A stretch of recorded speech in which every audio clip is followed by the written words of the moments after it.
Hola, ¿qué tal? En esta ocasión vamos a hablar del combate a la corrupción que está llevando a cabo la Cuarta Transformación. La corrupción fue tema desde siempre en la lucha del actual presidente de México. Era de sus principales banderas.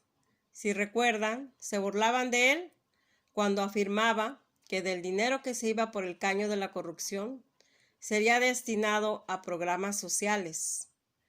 Al inicio del gobierno, la confianza que los mexicanos teníamos de que la corrupción se pudiera combatir era del 61%, acorde al Barómetro Global de la Corrupción 2019 de Transparencia Mexicana y Transparencia Internacional. Con una gran diferencia al comparar el 24% de respuestas referidas para el gobernante anterior, Peña Nieto, en el 2017. Y bueno, ¿quién le podía creer a Enrique Peña Nieto de combatir la corrupción? En la lucha contra el huachicol, el gobierno federal informaba a finales del 2018 que durante el año anterior se habían robado en promedio más de 600 pipas diarias, cada una de 15,000 litros, lo que equivalía a alrededor de 200 millones de pesos diarios. El presidente informaba que durante 3 sexenios se sabía del robo y hacía una comparación. En el año 2003 se aceptaba oficialmente que se robaban 12,000 millones de pesos y hubo un incremento para el 2017 de más de 60,000 millones de pesos. Fue creciendo esto, él dijo, sin que se hiciera nada. A un año de haberse aplicado la lucha contra la corrupción al interior y exterior de Pemex, el director de la petrolera, Octavio Romero, indicó que en 2018 había robos de más de 20,000 millones de barriles. Sin embargo, en un año esas pérdidas bajaron a 5,100, es decir, una reducción del 91%. Suele haber días de menores pérdidas, de acuerdo a Alfonso Durazo, titular de la Secretaría de Seguridad y Protección Ciudadana, ya que pueden llegar a 2,000 barriles diarios. Haciendo una comparación, ¿qué va de perder 100 pesos a 10? De ese tamaño es el ahorro en la lucha contra el huachicol y promete mejorar. En una mañanera, Santiago Nieto, titular de la Unidad de Inteligencia Financiera, aseguró que de acuerdo con el Barómetro Internacional, México es uno de los 3 países que de mejor forma está combatiendo la corrupción. Esto a un año de gobierno de la Cuarta Transformación. Así como Pemex, otro excelente negocio que retribuía a los delincuentes de cuello blanco eran las facturas falsas. En junio pasado, el presidente se refirió al fraude de las 43 empresas factureras relacionadas con 812 empresas y personas. Dichas empresas se dedicaron a expedir facturas falsas. A este respecto, la secretaria del Sistema de Administración Tributaria, el SAT, dijo que se emitían comprobantes fiscales que amparaban actividades que no existían. Se refirió a que normalmente la empresa facturera nunca paga contribuciones, es difícil de localizar, no tienen empleados, no se ubican. Entonces, cuando nosotros queremos llegar a fiscalizar, pues llegamos a donde hay un terreno baldío, hay un departamento de interés social o simplemente la dirección no existe. Es decir, son empresas fantasma. Insistir en realizar este tipo de actividades ilícitas se castigará como delincuencia organizada. De acuerdo a la titular del SAT, Raquel Buenrostro, en el ejercicio fiscal 2017, por la venta de estas facturas y la operación de 43 empresas factureras, dejaron de llegar 55.125 millones de pesos como contribuciones al fisco. El procurador fiscal federal, Carlos Romero Aranda, mencionó que el SAT funcionaba como un simulador o un distractor en la lucha contra la evasión fiscal por medio de la emisión de facturas falsas. Advirtió, estos esquemas se hicieron para darle en la torre al país, y aseguró que ir en contra de las factureras sería como acabar con el 70% de la corrupción en el país. Hay un cambio de paradigma en el combate a la defraudación fiscal. A su vez, Santiago Nieto, al frente de la Unidad de Inteligencia Financiera, bloqueó 800 cuentas ligadas a actividades ilícitas en el año 2018. A un año de gobierno de López Obrador, las cuentas congeladas se incrementaron a un total de 12.074 cuentas, es decir, 1.409%. ¿Qué representa esto? Pues 5.023 millones de pesos, de los que 980 millones pertenecen al crimen organizado y 52.204.346 dólares de cuentas que eran usadas por organizaciones criminales. Nuevamente, tanto delincuentes de cuello blanco como de delincuencia organizada operaban en equipo. El combate a la corrupción va en serio, ha dicho el presidente, lo que ha significado ahorros por 230.000 millones de pesos. Ahora preguntemos, ¿ha valido la pena? ¿Nos beneficia el combate a la corrupción? Bueno, pues nunca habíamos sido testigos de un evento como el que protagonizó Alejandro Gertz Manero, titular de la Fiscalía General de la República. Entregó en febrero pasado un cheque de 2.000 millones de pesos que fueron recuperados de una investigación de combate a la corrupción. Mencionó el fiscal, el patrimonio de México, los bienes de la nación han sido saqueados. Por eso se debe combatir. Por eso hemos iniciado una serie de acciones penales para recuperar los bienes de la nación.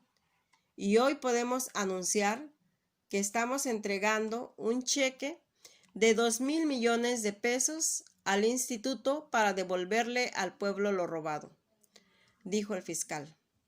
El recurso, de acuerdo al gobierno de México, será utilizado para garantizar los premios de la rifa del avión presidencial.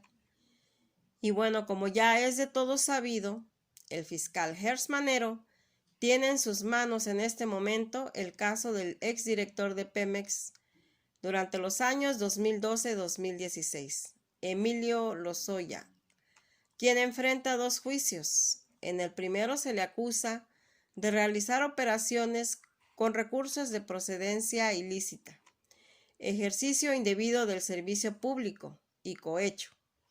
La Fiscalía asegura que el señor Lozoya al menos recibió 10 millones de dólares de la compañía Odebrecht, empresa constructora y consentida de los gobernantes neoliberales, a cambio de entregar contratos de Pemex y gestionar la asignación de otros en varias dependencias de gobierno.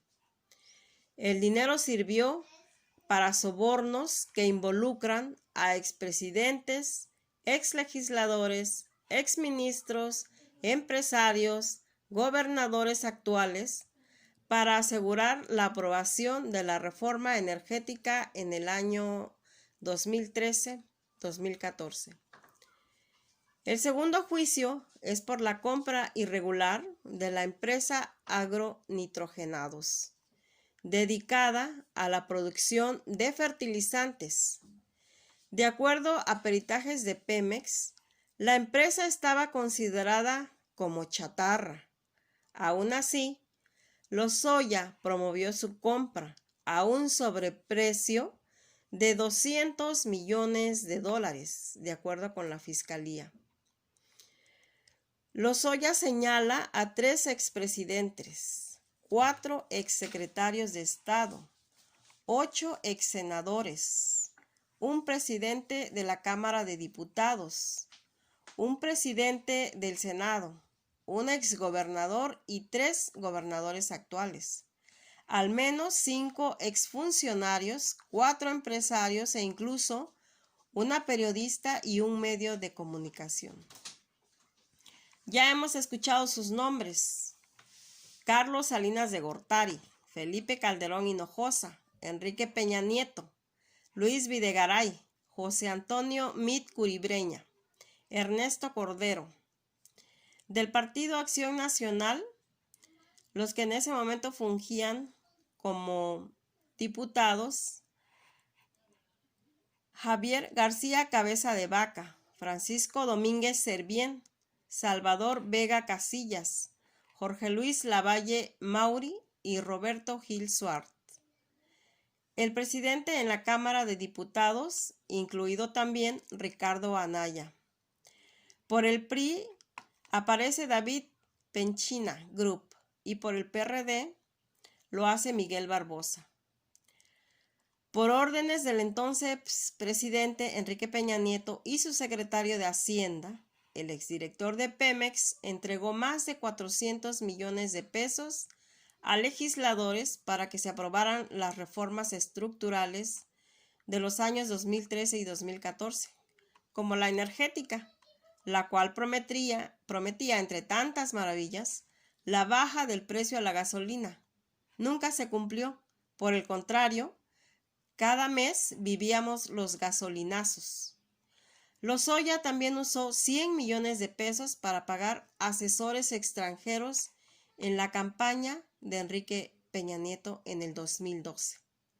Ya sabíamos que había corrido mucho dinero en la compra de votos y que había habido exceso en gastos de campaña. Hoy la pregunta es: ¿fue válida esa elección? ¿Fue legal el triunfo de Enrique Peña Nieto?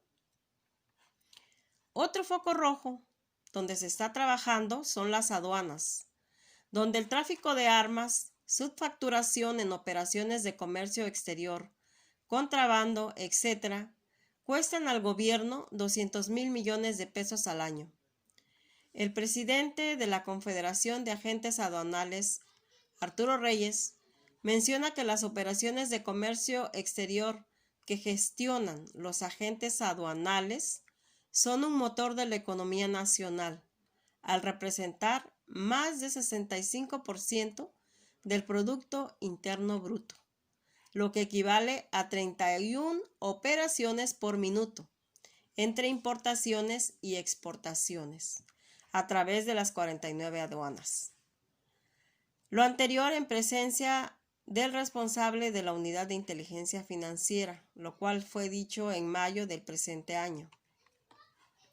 México es un país que mueve más de 14 billones de pesos anuales a través del comercio internacional y son los agentes aduanales los particulares encargados de gestionar dichas operaciones, ya sean del sector público o privado. El rubro aduanas parece ser complejo, ya que no ha habido resultados tangibles y parece ser similar a los homicidios. La corrupción en aduanas es el monstruo de las 100 cabezas, como le llama el presidente López Obrador. Los resultados que hasta ahora ha habido en el combate a la corrupción deben motivarnos a seguir manifestando el respaldo de los mexicanos al presidente y su gabinete. En marzo pasado, al inicio de la pandemia, mencionó que se contaba con un fondo extra de alrededor de 400,000 millones de pesos para hacer frente al coronavirus. De no haber habido estos ahorros, no habríamos tenido ese fondo tan importante. El presidente ha dicho que en el combate a la corrupción hay resistencias, hay quienes no quieren dejar de robar, que no tienen llenadera, pero ya se acabó, porque eso es lo que más daña a México, que tiene un pueblo muy trabajador, y por eso es este cambio. Si se termina la corrupción, va a haber presupuesto, ya lo estamos constatando. También aseguró que su administración actuará contra la delincuencia, pues recordó, al margen de la ley nada y por encima de la ley nadie. No vamos a transar. ¿Qué les parece?